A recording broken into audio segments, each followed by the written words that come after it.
DJ Sandeep राजनिकी तमकुली राज कुशीनगर।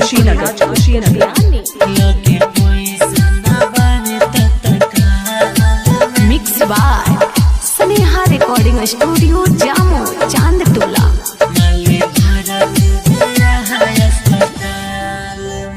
लोगे पैसा न बावे तत्काल में माले भरती बिया है अस्पताल में। माले भरती बिया है अस्पताल में। लोगे पैसा न बावे तत्काल में माले भरती बिया है अस्पताल में। फोन को के कहला सौकर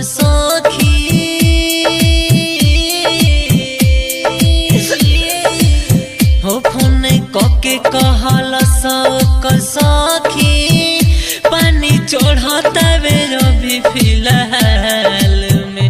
लगे पैसा न बावे तत्काल में माले भरती बिया है अस्पताल में। माले भरती बिया है अस्पताल में। लगे पैसा न बावे तत्काल। डीजे संदीप राजनिकी तमकुली राज कुशीनगर।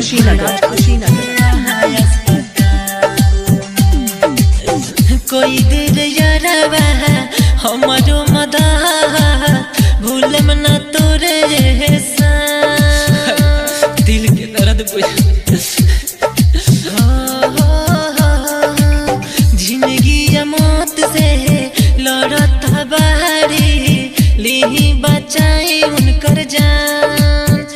इहे सोची सोची अवतारो भाई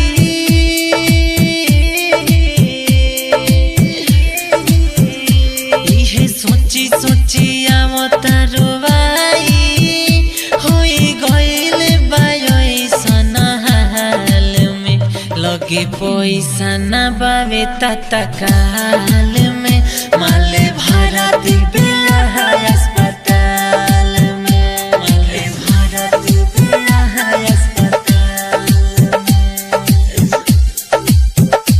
लगे पैसा न बावे तत्काल। डीजे संदीप राजनिकी गाजीपुर हारी ओम नगर।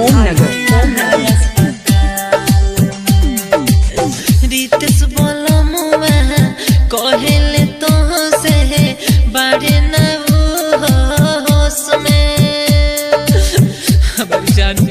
जिंदगी बहुत से लड़ रहा बारी मुन्ना हमारी कला सुनीला बतिया पड़ल बड़ो का सोच में।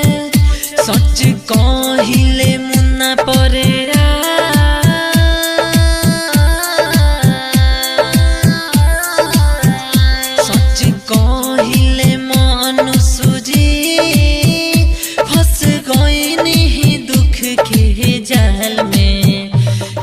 पैसा न बावे तत्काल। मोबाइल नंबर 950101 अस्पताल में भरती बिया है अस्पताल।